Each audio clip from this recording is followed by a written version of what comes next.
Gunalchéesh. Thank you for coming. My name is Coach Kyle. I am Tlingit of the Tlingit Haida clan, or the Raven Sockeye Salmon clan.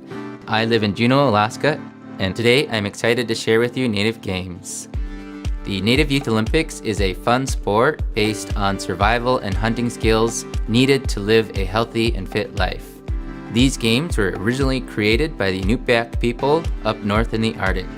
However, today we play the games in schools across Alaska, Canada, and Greenland. The origins of the games go back hundreds of years. Long ago and still today, people hunt and gather from the land and sea. These games were played by hunters during the long winter to keep healthy and fit. This allowed the hunters to be successful in the hunt, travel long distances, and carry heavy loads. Today we play the games for the same reason: to be healthy, celebrate our culture, and come together to support one another. Before we play the games, let's warm up. Warming up is important to prevent injuries and to make sure we can perform at our best. When I'm coaching my team, we start with a run. And then after that, we'll get into some skips, bear crawl, crab walk, karaoke, high knees, butt kicks, lunges, jumping jacks, and many more. Who said warming up can't be fun? You could try along too if you'd like.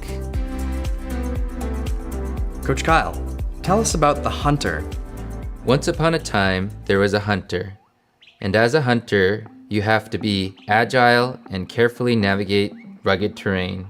In the Arctic, the Inupiaq people navigated ice and tundra. But here in southeast Alaska, this hunter jumped over streams, logs, and difficult rainforest terrain. Our NYO game that pays tribute to this agility is called the scissor broad jump. With the scissor broad jump, your goal is to go as far as you can in just 4 steps. Let's slow it down a little. 1, 2, 3, and 4. Wow, impressive.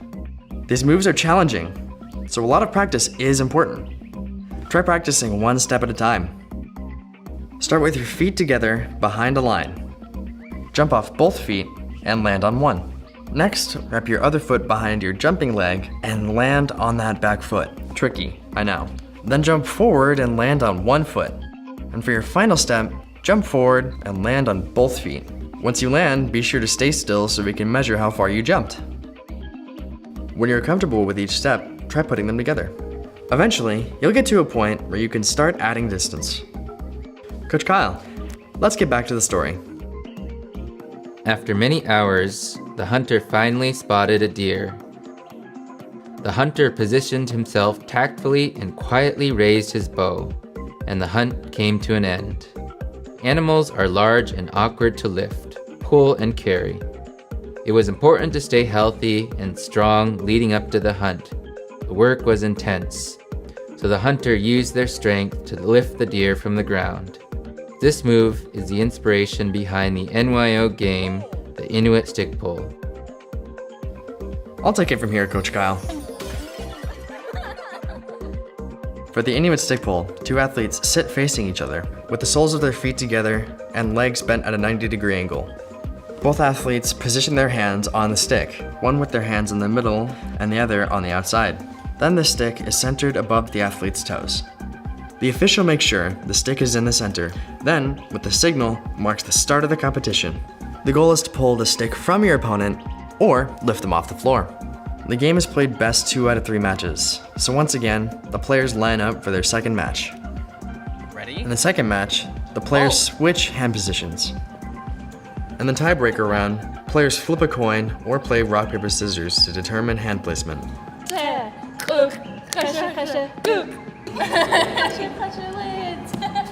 And lastly, the players position themselves for their final match.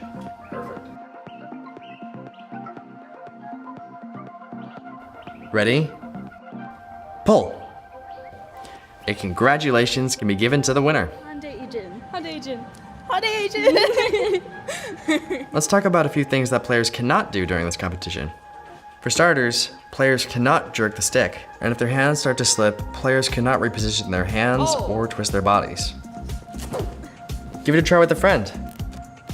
But for now, let's jump back to the story.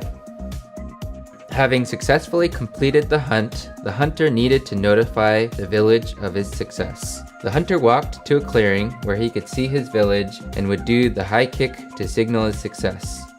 We compete in the 1-foot high kick at the Native Youth Olympics to celebrate those efforts. Start with the ball, low to the ground. Position yourself arms length away from the string.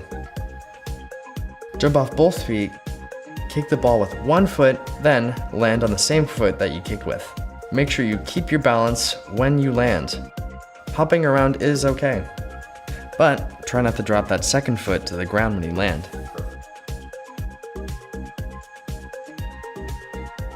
If you fall over while you're practicing, get back up and try again. Each time you successfully kick the ball, raise it just a few inches and reposition yourself for another kick. Some athletes add a step or two to their approach to add momentum to their jump. Try not to get discouraged if you don't get this right away. You'll get the hang of it. Thanks, Coach Kyle, for telling us about the hunter.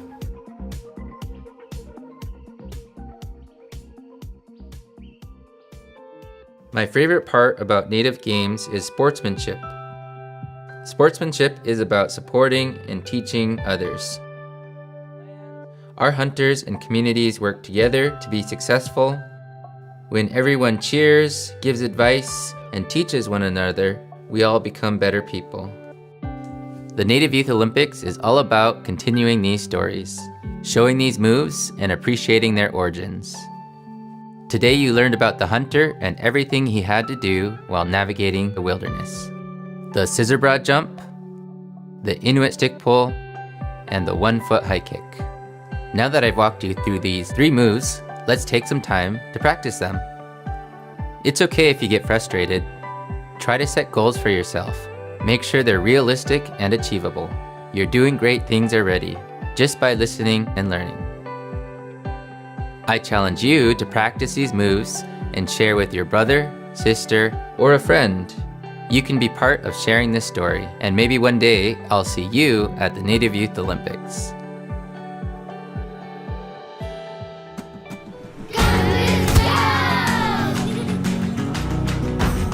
Gunalchéesh, Coach Kyle.